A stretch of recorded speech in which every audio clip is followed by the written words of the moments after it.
Good morning, intrepid, climate-resistant, brave Washingtonians.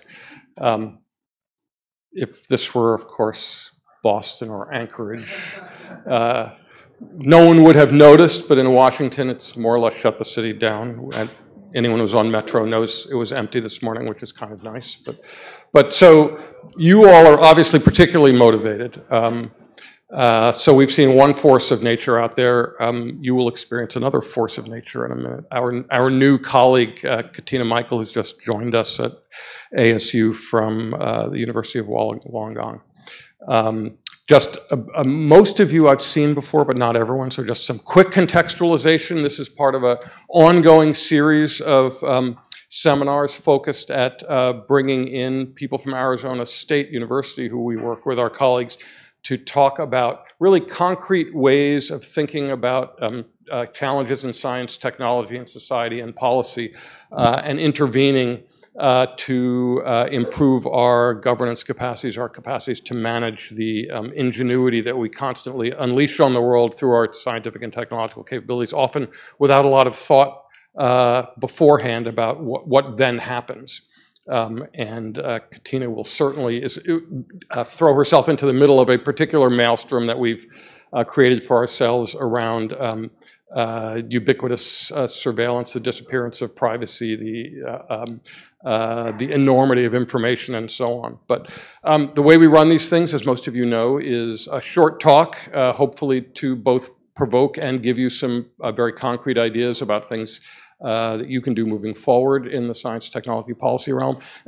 Then conversation among all of us, and Katina for another half hour or so. We'll wrap up probably shortly after 10, since we're getting started a little late, but invite everyone to continue to stay, continue the conversation. You have a workshop here, though, that's starting immediately afterwards, though, and I don't know whether most of you are planning to stay for that in any case. But so let me just turn it over to Katina and let her take it from there. So thanks, everybody, for coming.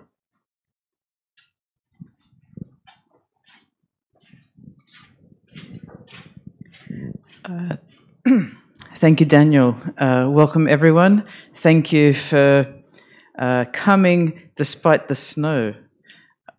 Today we're going to talk about location-based technologies, emerging technologies that are potentially not location-based but more visual-based, how the law in America treats location technologies, how we go through warrant processes to collect data about individuals, sometimes how the law works and doesn't work to protect citizen rights, the process of getting a warrant, and the emerging confrontations we have today, going from handset-based technologies that collect data as you traverse the world versus technologies that are static. For instance, facial recognition technologies, which are now new forms of location-based devices.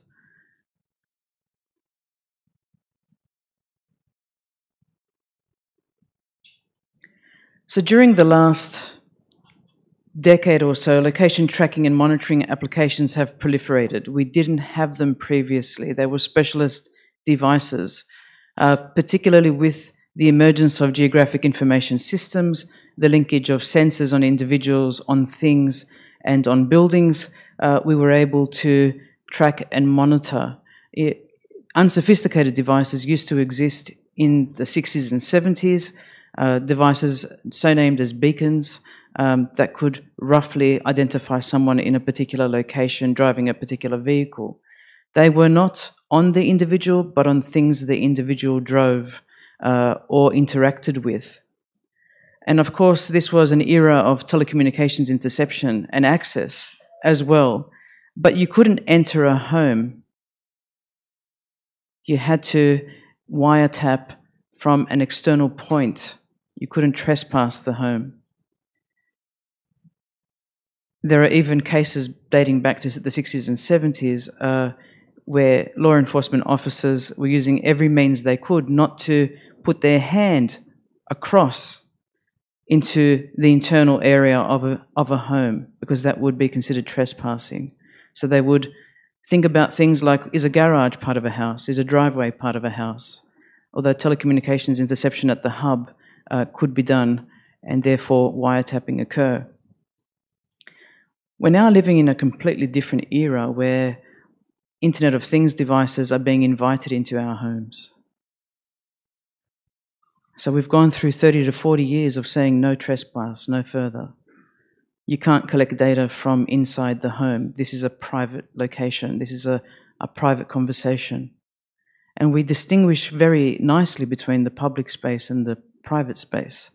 And that kind of space is blurring at the moment. So the question is, we've spent so many years, so many decades trying to perfect interception, trying to perfect the rights of citizens, not trespassing as law enforcement agents, going through the right process to get a warrant, executing that warrant in the right way. And now all of a sudden, we're inviting surveillance into our homes. So common devices like Alexa are now in our homes. There's no need to actually even put a wiretap there. We've got surveillance devices listening to everything we say, whether it's through our Samsung TV, which can actually view in and listen in, if you've read the 70 pages of terms and conditions, if it is an internet-enabled Samsung TV, for instance, through to Alexa devices that can hear your conversations from the moment you wake up and just before you talk about that particular command, like play this kind of song or this song. And these things are now available in transcripts. And we've seen this retrospective use of data through very basic technologies like Fitbit devices, like Opal cards, like transit cards in Australia, to show which direction you're traveling in. Is it north, south, east, or west? And this is all evidence towards particular confirmation that someone was involved or possibly involved in a case. The two words that are very important here are probable cause. And law enforcement agents have been able to be awarded a warrant if there has been a probable cause, and we can put those into particular crime groups, such as narcotics trafficking and other things, murder, suspected abuse and other things, of which there needs to be some probable cause for you to collect data. Another interesting point is to look at the difference between covert and overt tracking. Covert tracking is when you are unaware that someone is trailing your location. Overt tracking is when you're completely aware. In fact, someone has a sign saying, we are currently monitoring you as you go through a shopping mall. And location-based technologies can be handset-based. For example, a GPS sensor embedded in your smartphone. Or they can be measures like signal strength or triangulation or assisted GPS, which uses more than one capability to determine your location. So either you're wearing the device or carrying it like this, and the sensor is inside the device, or the triangulation happens through the network, so network-based or handset-based. Interestingly, companies who offer these location technologies have to have the ability to understand how you are using your smartphone. So for service dimensioning, teletraffic monitoring, the ability to ensure that there is no congestion in the network, service providers and operators, ICT giants, internet search companies, argue that they must be able to monitor what you are doing, your behavior, and must be able to collect data from you in order to be able to serve you better, service provisioning. And often that is the excuse provided, and it's a valid excuse. A service provider can't bill you if they don't know how you're using your smartphone or using the services and applications on that phone. However, the level of invasiveness is continually encroaching privacy rights of individuals across the world. In fact, at a conference only the other day at the International Symposium on Technology and Society, someone argued if only even Google knew how their algorithm worked.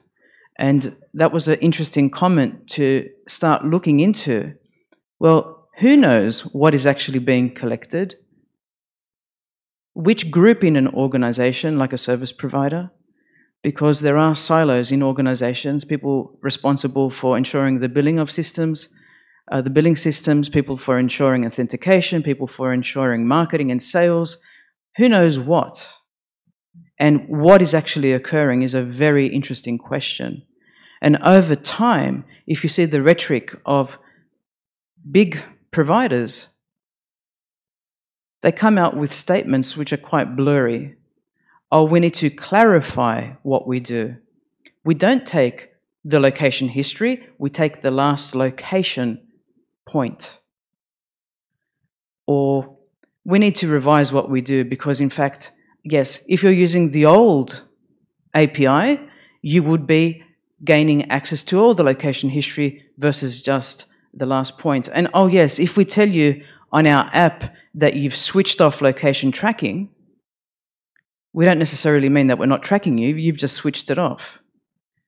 And it's only when organizations are caught out and shamed do we see a response. It is only when organizations are fined that we see a response. Some of the early location privacy breaches by companies like Google and Microsoft and others were only fined a very small amount, into the thousands. In fact, in 2009, I wrote an article for the Journal of Location-Based Services and thought it was quite farcical when I did the conversion from South Korea's currency to the American dollar. They would just find, a couple of thousand US American dollars. That's not going to hurt a multi-billion-dollar company. But we're seeing much heavier fines being delivered today into the billions. Interestingly, they're not making the news as much as I thought they would be, but increasingly now with the GDPR in the EU, we will see heftier fines and people beginning to listen. In 2005, we created this very high-level architecture looking at something we termed hierarchical positioning systems, which looked at how does location determination work. And we were considering from a level of the global theatre through GPS. So if someone was outside, could a GPS, a satellite, a global positioning system locate someone if they had an app enabled and a sensor in their smartphone, right through to if we were searching using a cellular network, for example, like a 3G network, a UMTS network, right down to whether they were in building using a wireless LAN or some other IP-based infrastructure, right through to the smartphone device or even potentially an embedded chip. And while that may have seemed very far-fetched 13 years ago, we are seeing people experiment today with implantables. They are not global positioning-based embedded systems, but they are able to interact with smartphones, for instance, that are NFC or RFID, radio frequency identification readable. And the whole point was to denote whether someone was outdoors, right through to indoors, and whether you wanted to do a precise location fix, because the question we had was whether smartphones being transferable would not be enough for law enforcement in the future. And we do already see individuals, for example, convicted pedophiles, who are tagged with 3M anklet devices that do locate them, and people are under house arrest. So every phone has a unique identity module. Our SIM card can be taken out of a smartphone and placed in another device, like a tablet or another smartphone.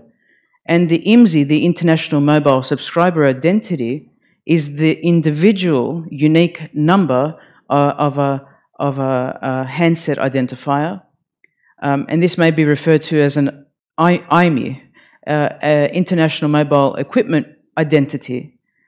Apple, for instance, even has a specific unique device identifier that they use to track their users. And there is a file that a user can actually access on their iPhone, which does determine where they have traversed given a location breadcrumb. And of course, when companies collect this data, law enforcement agencies are likely to ask for it. And some of the approaches in the big data world have been about pre-processing. If you don't require the data, don't collect it. Therefore, it is not available for viewing by others. But we seem to be embedding more and more sensors into everything around us, including our smartphones, which have an average of 14 different sensors, if I was to name them all. Everything from magnetometers to temperature sensors to altimeters, to determine whether someone is running, someone is stopping, someone is out of breath, and pretty much which direction they're traveling in, how fast they're traveling, so speed, distance, time estimates. So because of public safety and the benefits this ability to locate someone gives us, we now have a requirement in most developed nations, and in particular in the US, that someone can be located if they have a smartphone and they've called 911 or 000 in Australia to about 7.8 meters with a 95% confidence level. So roughly on average, we can say that someone can be located down to about 10 meters at any point in time if they're using their smartphone. And that estimate can be off due to weather like today, clutter, if we're in an in-building area, highly dense and tall skyscrapers, and other places that have moisture that can affect the confidence that you'll get down to 8 meters. And while we don't realize this, the value chain to actually offer a service, but you are also interacting with content providers, application providers, handset providers, service providers, and all of these people come together to offer you a response to your request. You know, where am I? And I want to go to this place, and I not want. And surveillance used to be visual. You used to have to track someone in a public space and follow them. You know, those old Dick Tracy shows and comics. But things are now digital, and we've moved just from microphones being placed and planted like bugs to surveil towards more the transmission of images and videos via remote location. So many Pokemon Go users wouldn't realize, but when they've consented to the terms and conditions to play the game, actually you are granting the company Pokemon Go access to your camera and your video capability. So is the photo you're taking in the augmented space also shared?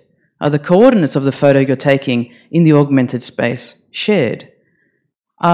Is it shared with Pokemon Go's company owner, or is it shared with a subsidiary affiliates? Is it shared with McDonald's partnering with Pokemon Go? Where's it going to? And gamers are beginning to ask these questions on Reddit and on different blogs. You know, how safe is my information? What do they actually see? What is actually being given away?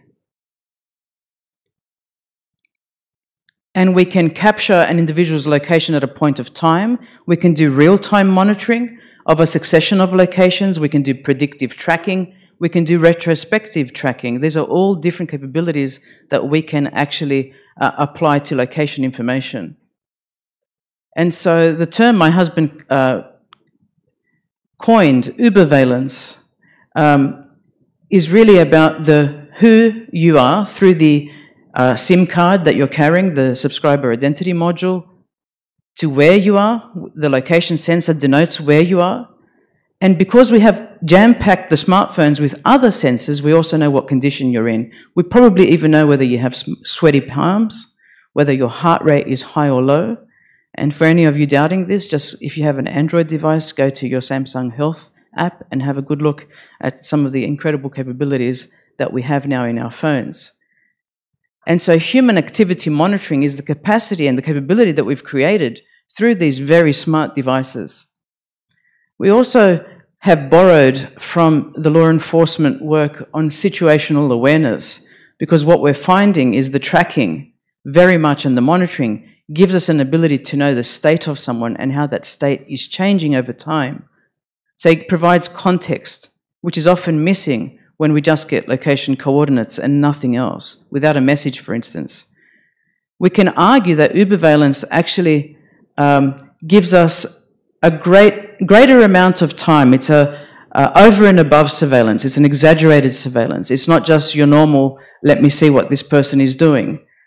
And we have run studies with very chunky Magellan GPS devices on individuals back in 2005 and seen how much humans are creatures of habit. So if you can denote someone's behavior over a 7-day period, most likely you'll be able to denote it over a month and a year. People are creatures of habit. And we've contrasted the quantitative data that you see here with daily diary entries. And then you can map these entries and come out with a location breadcrumb. This is before the introduction of smartphones. And today you can do very sophisticated things with better resolution imagery coming from the satellites with pinpoint accuracy, I would say, and with a plethora of information, more than we've ever had before. And so we look at technologies like Google Earth, which give us the ability to apply a data set on top, track someone's route right to the front door. And I haven't included the originating point here. This is one of many samples that we had when we ran a 4-week study of our students wearing different devices that denoted their GPS with ethics approval. You could do this. I've done many an experiment like this. These are some of the trackers. You can even put them in vehicles, and this becomes a sticky point when we look at the US legislation, particularly the Fourth Amendment. In some cases, it has been considered physically intrusive to enter a car, to place a tracking device into the car. In other court cases, in the lower courts, it has been said it is okay to do that.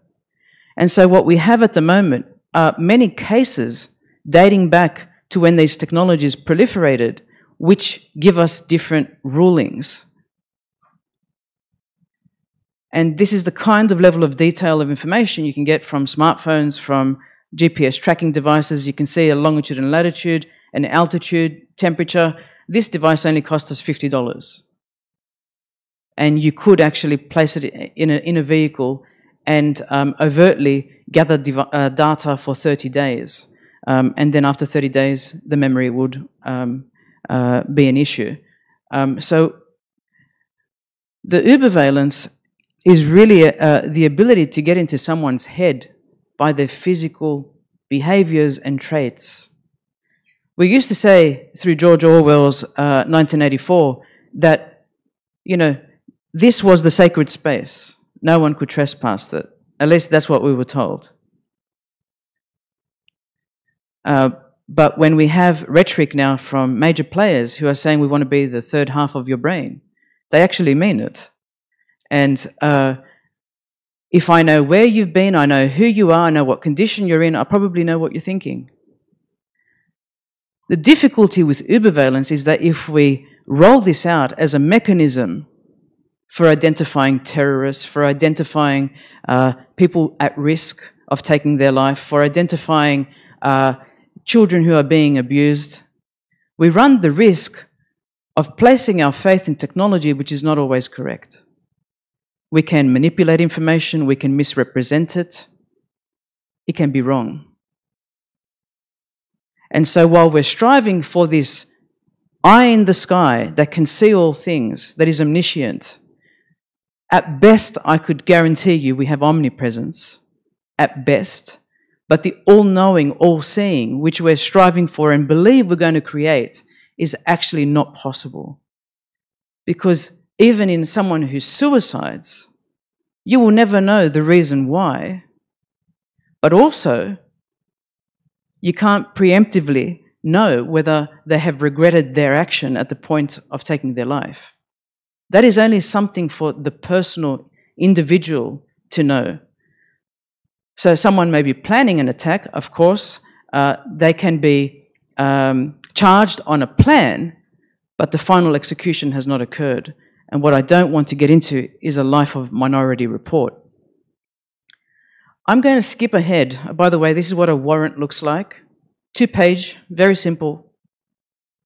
An application by a federal law enforcement officer or an attorney for the government shows there is a reason to believe that a person, property or object described above has been involved and likely will continue to be involved in the criminal activity identified in the application, etc., etc. You identify the date and time of tracking the device that has been installed, for how long you want the individual or the item to be covertly placed to track the individual, and so forth. And that is either a given or not given. I'm going to skip the very detailed case law that I've prepared, and I'll make these slides available to everyone. We can also talk about it in a moment. But pretty much, we're talking about search and seizure here, the Fourth Amendment.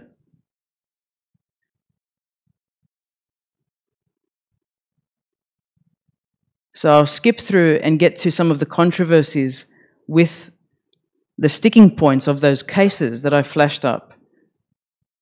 And a lot of the cases have argued, these are the main points, where the rulings have come out. Was the surveillance on a public road? Okay? Was the surveillance in a driveway?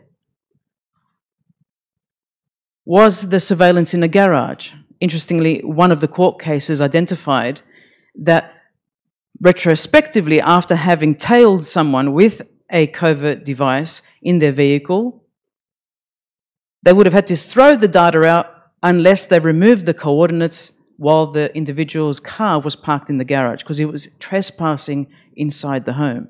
And the Fourth Amendment protects property, the home, from trespass. So on that technicality, they manipulated the data to make it admissible in a court of law by removing the coordinates that indicated the man had the vehicle stationed in his garage. Was there probable cause? Had the warrant expired, or was it active in a given area when data was collected? In the United States versus Jones case, the warrant had expired by a day. It was actually granted in Washington, D.C., and intrusively, the device was placed in the vehicle in a place called Maryland, as we all know. Is it one and the same? Is it the same district? So on two counts, one on a very minor geographic technicality of description in the actual warrant, and the second being that the warrant had expired by a day, Jones was able to kick out the evidence from convicting him. However, they found another way to do so.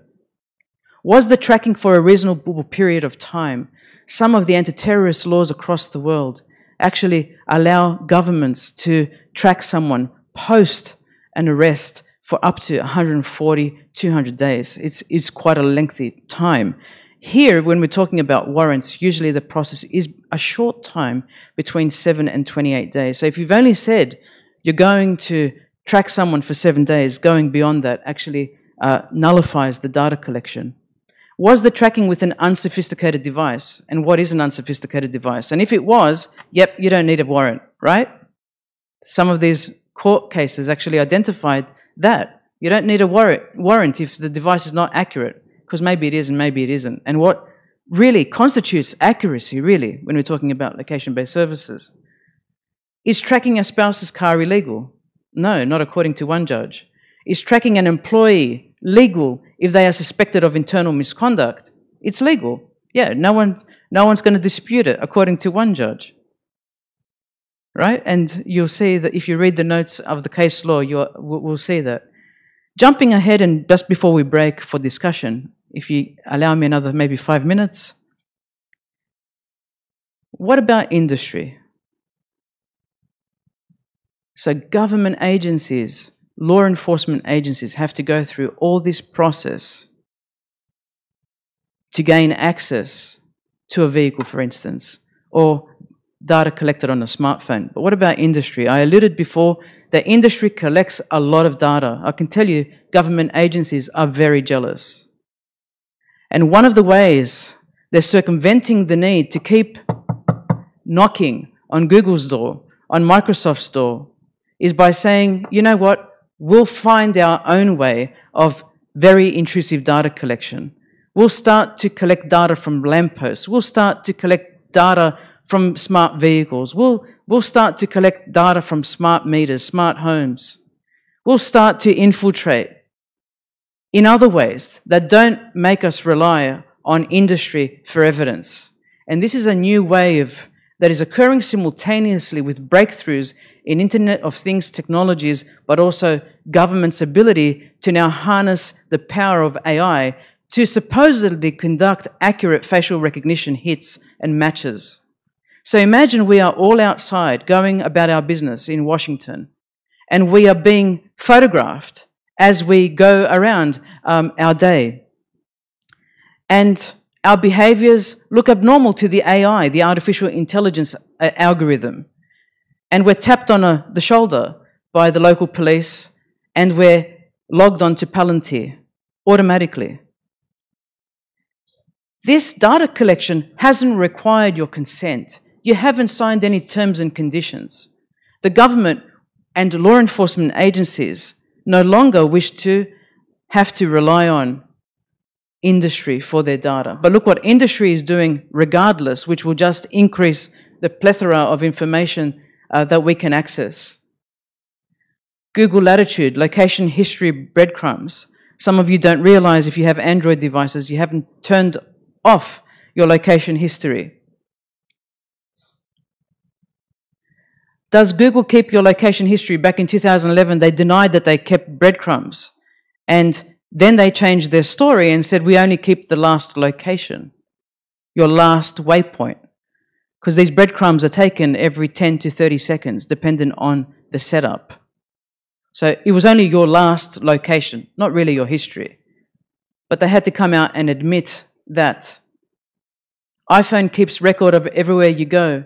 Privacy fears raised as researchers reveal file on iPhone that stores location coordinates and timestamps of owners' movements. Did you know that?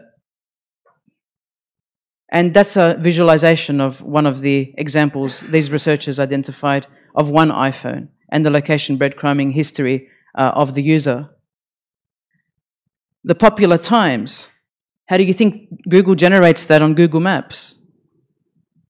Interestingly, on a Sunday morning, when I first arrived in Arizona, I used Google Maps, which I always do, to do what I do on Sunday mornings.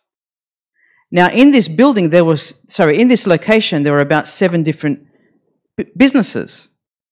The following week, when I searched again, because I was in a different place to start walking, it pinpointed me directly to one of the 7 businesses on that location. Fascinating. How did it know I was going to go there?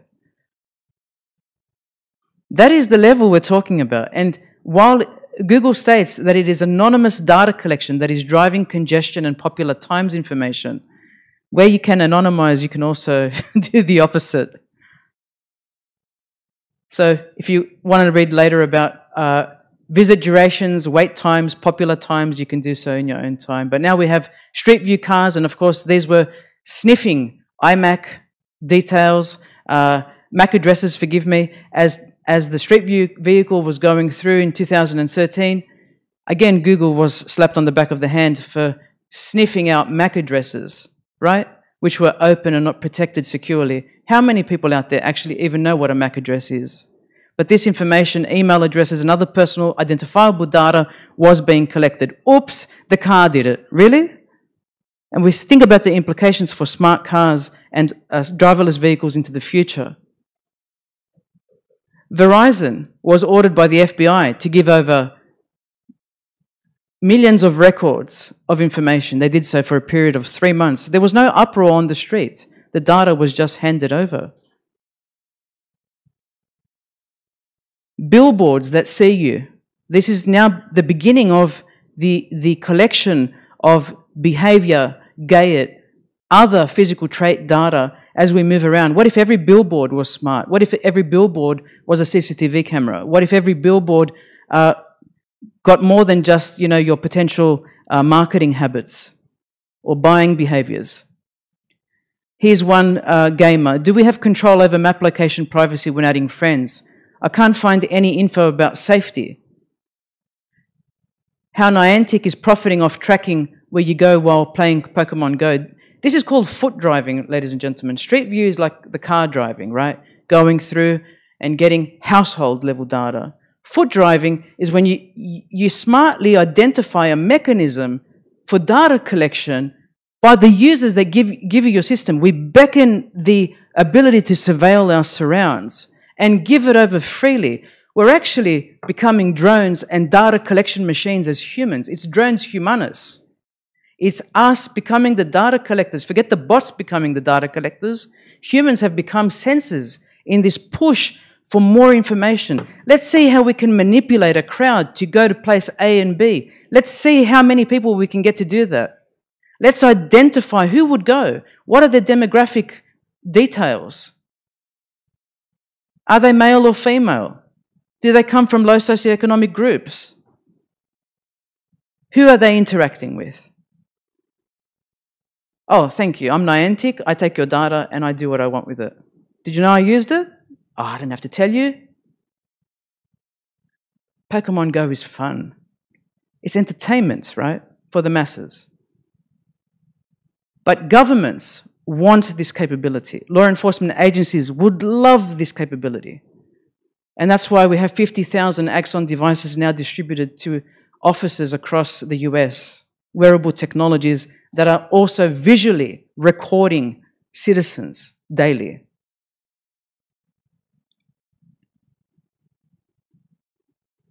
We recently discovered that the Pokemon Go account creation process on iOS erroneously requests full access permission for the user's Google account. Google has verified that no other information has been received or accessed by Pokemon Go or Niantic. Google will soon reduce Pokemon Go's permission to only the basic profile data that Pokemon Go needs, and users do not need to take any action themselves. And yet, has anyone ever read that terms and conditions? No, we just want the game. The secret history of the FBI's battle against Apple reveals the Bureau's mistakes. Google records your location even when you tell it not to. A recent story, August this year. Your phone knows where you've been, and the government wants to know too. Google clarifies how it tracks you even if location history is turned off. Why aren't we angry? If you're using an Android phone, Google may be tracking every move you make. And these are all different stories. You can see the dates. They all pertain to different breaches in people's privacy. Every single one of these was a different case dating back to 2007, with Google Latitude starting in 2009.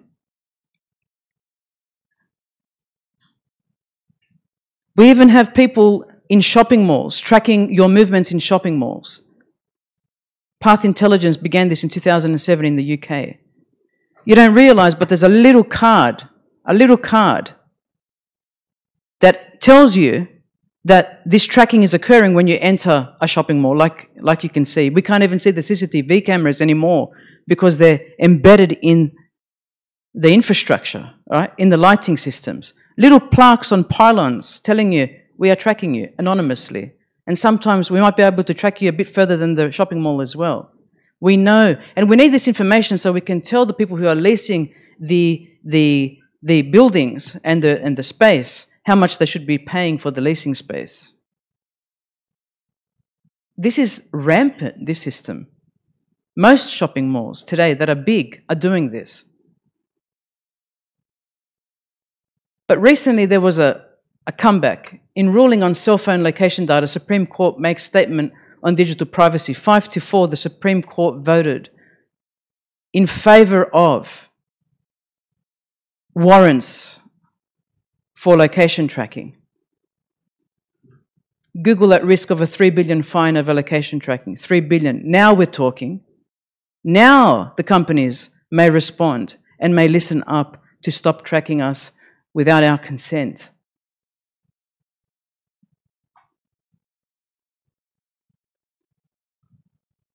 Google responds to location stalking outcry by tweaking words on its BS support page.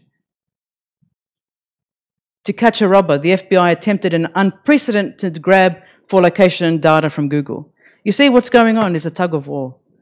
But the citizen doesn't really prominently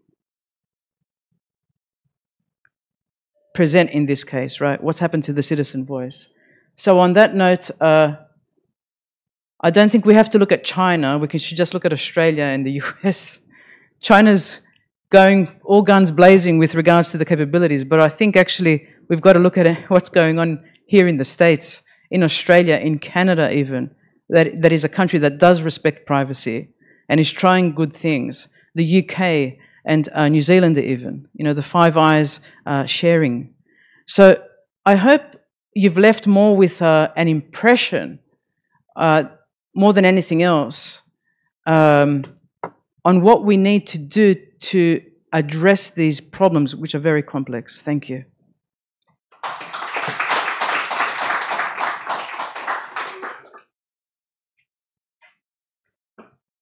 Done.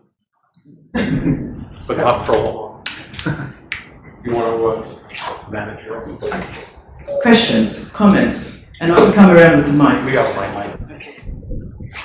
Yes, at the back. You want to comment? Anything you want.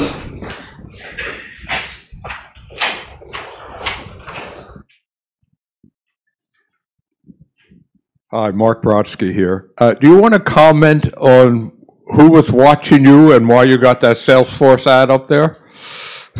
It's a great question. Yes, who's watching you?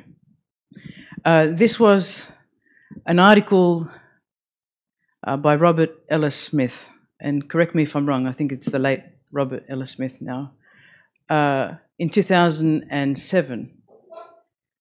And the reason why I put it up is because it was the first time the term was recognized. So when we look at advertising on web pages, recommendations, we often believe in our hearts, and if we have a second to reflect or two, we say, you know, someone's been reading my Gmail account. It's not someone, it's something has been trawling through. And this is becoming very sophisticated now because we even have responses to emails that are ready for you to just press the go, you know. And amazingly, they sound like you even. They're not exactly like you. And I don't know how many of you in the audience press them. I don't press them for a reason. It would be great to do that, but I think my friends know me enough that I usually don't give a 3-word response. It would be letting them down if I just press the button. It's another button. It's another automation feature. It's another go. It's another, I don't have time because another instant message is going to come on. But the relationships between maybe Forbes and advertisers, or not even Forbes, Google and advertisers and AdWords, and the ability to promote pages that are more relevant to what you want to view, we've often termed the filter bubble. So I give you more of what you want, or I target you in a way that I know would work based on previous behaviors.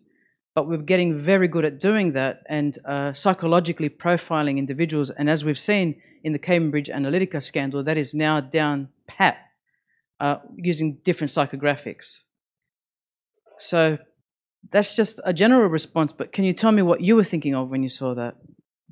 Well, you have an ad up there. I was just wondering how that particular ad got to you. Could have been back then. I don't know when I screenshotted it, but here's a little story.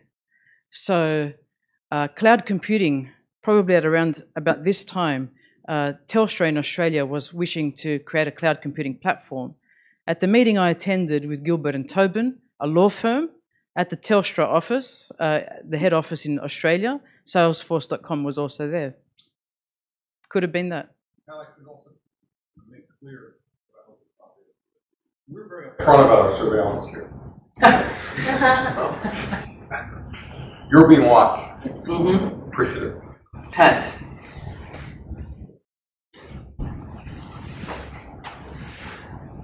What do you picture the prescription and the public awareness of the issues that you just laid out?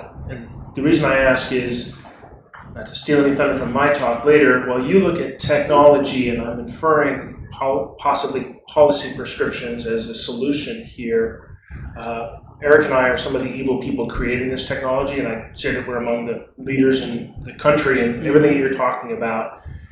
And we typically build this because there's a large market of people who want this, and I don't want to pejoratively call them sheeple, but other people I know do. And if the people around you want the services, and we need to deliver and capture and transmit this data to service providers to provide you that service, so we all get paid and the customers are happy, the people have a culpability here as well. By the way, I'm not defending the big evil corporations. I'm just saying that's a calculus.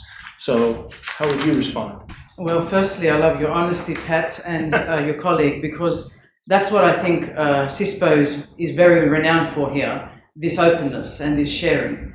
And my response will be equally open. And I love this about our workshops. Every year we run them and we have this kind of openness, right? So we will never find a solution if we don't talk openly. So the first thing I would ask, or let's reflect for a second. Is it let's go really personal for a moment. Someone has kidnapped my child. and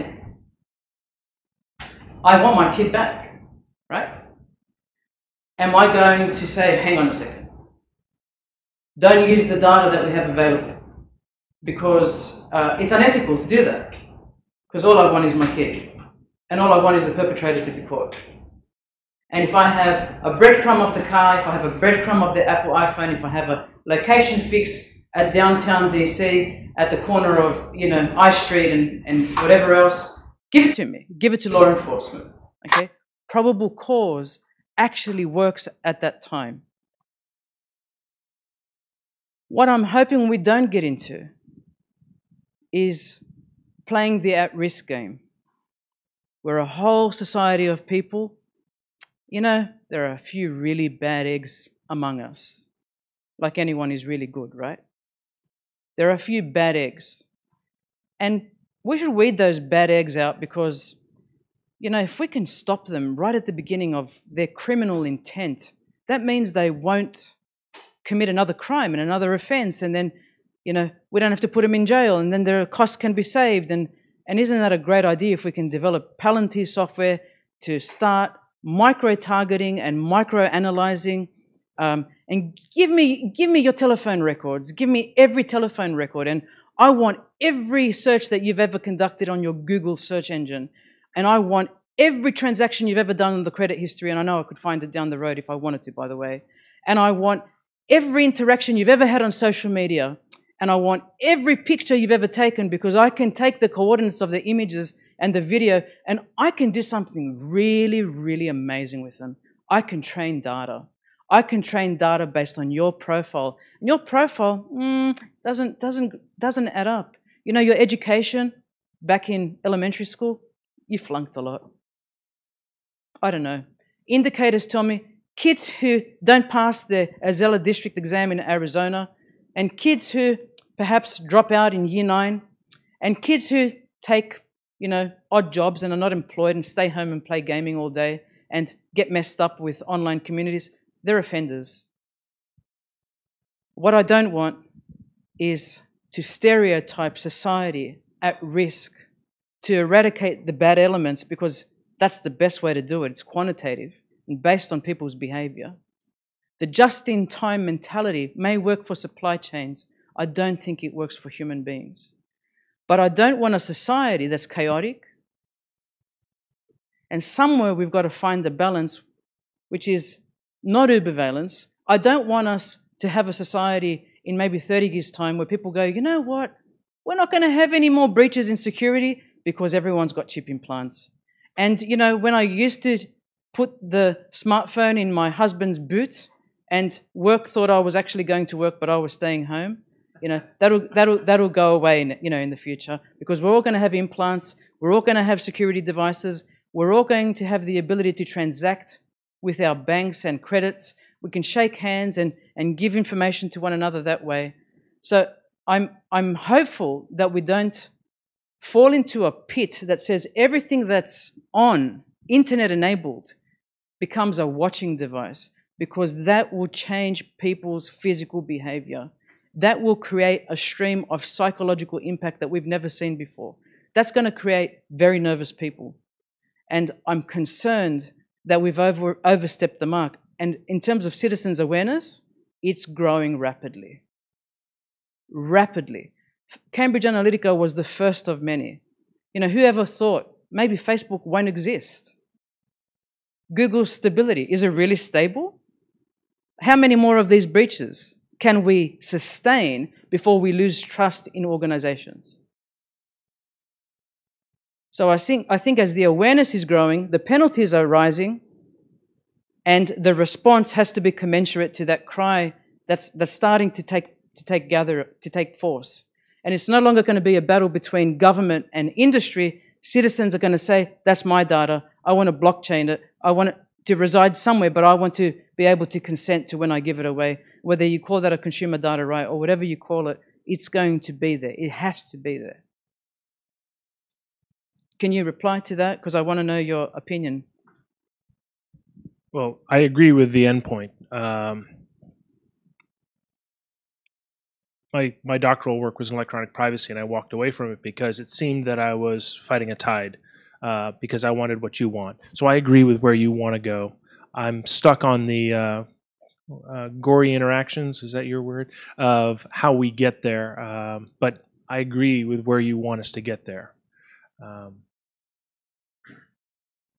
It's a complicated picture. Yes, and here to say that most of the intrinsic controls we've tried to create through industry guidelines, I studied them for 7 years in Australia, nobody ever adheres to them, they're just guidelines. And other kinds of legal controls that we've put forward in the States, like the Location Privacy Protection Bill back in 2011, and the separate two senators, the GPS bill, which was there to protect privacy, never went up. So legal controls are not working. Soft regulation standards might work. Enforceable things might work. Technical implementations in devices might work. Encryption will work, but not when government is asking us to bust open the encryption and share it with them just in case. So we can get there. I agree with you. I'm optimistic about it, but I'm not optimistic about the picture I've painted today. We're really in trouble. Amy.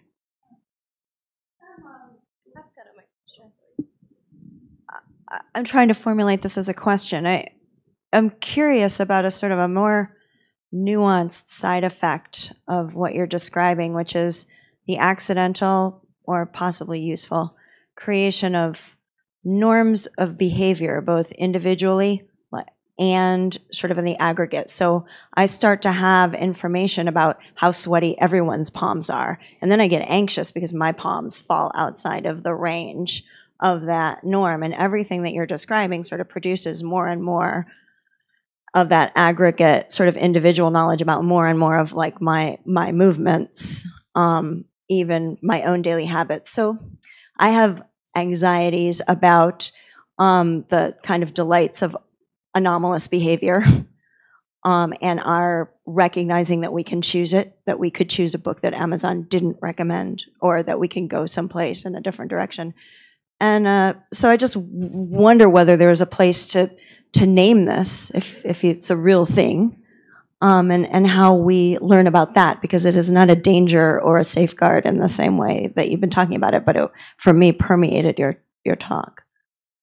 So that's a great question, and I'll respond to that with a little story. I'm an ambassador for a company in Australia called Bugbean, and Bugbean created software called Antisocial, there to help young people with perceived addiction to minimize or control and regulate their behavior. Initially, when I signed up for this, I made the organization create a 4-page privacy statement. Because what I anticipated is if this app took off, we would know how often you unlocked your phone. We would know how often you downloaded an app. We would know how often you used Facebook and for how long. Amazingly, the product debuted and had like 11,000 downloads in the first month. It then skyrocketed and became the #1 download in the UK. It wasn't up at the top of the charts for a long time, but now there's hundreds of thousands of people on this application. And I'm cognizant that I'm one of the participants that is giving over my data. When I knocked on the door of the chief executive, a wonderful man who was motivated to create the program to help a neighbor whose son had been heavily addicted at 15. Honorable reasons. He created a privacy contract with me. Yes, we will never abuse this data. We will never sell this data. We will never hand it over.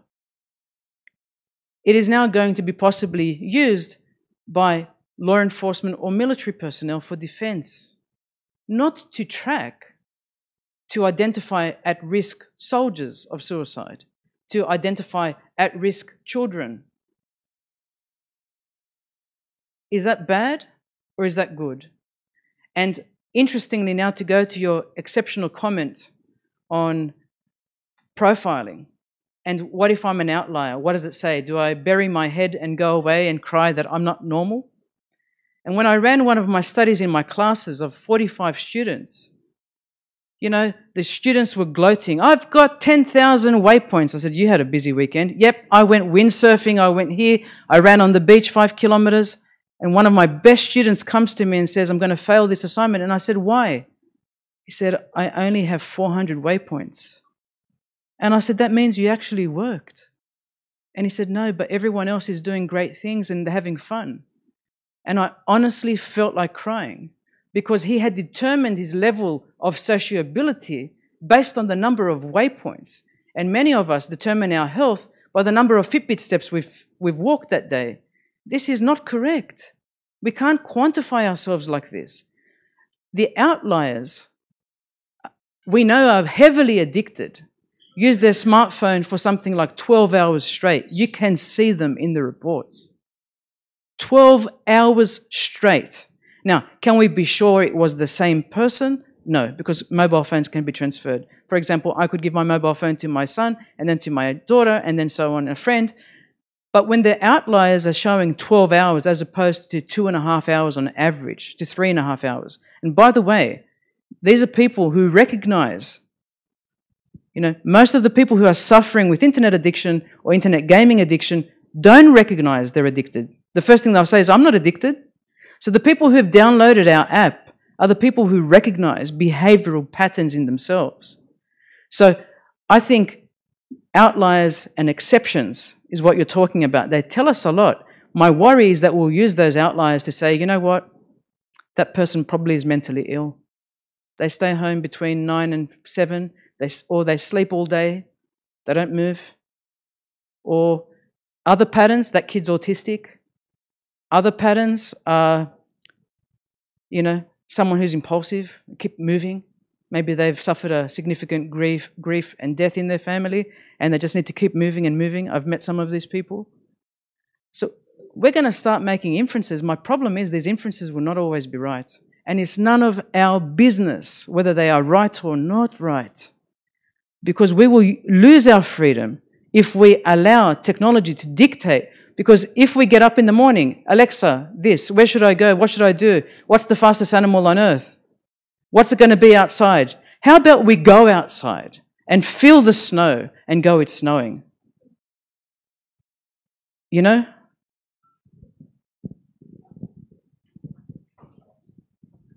I actually hate to interrupt this because it is profoundly important, but we have schedules to keep. Yes, we must move on, sadly.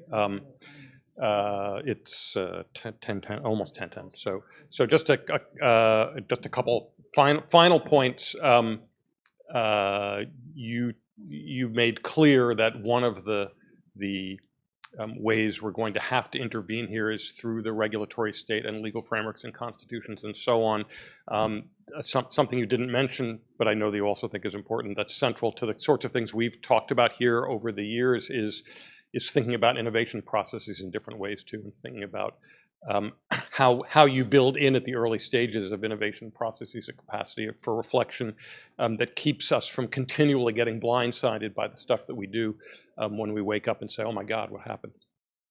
I should also say, not that you need to hear this, but the potential for a kind of conformity that comes through this is extraordinarily frightening for somebody who I know I would have been drugged into compliance as a second grader with and diagnosed as ADHD if I had been born 30 years later. And now, Lord knows what they would do to my brain. So I think this is something that is incredible. When we know that societies are entirely dependent for their creativity on the fringes.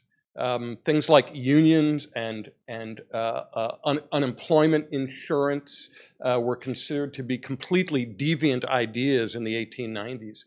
Well, now we can take care of those ideas, right, by identifying anyone who would think of them and make sure that they don't have a chance to be heard.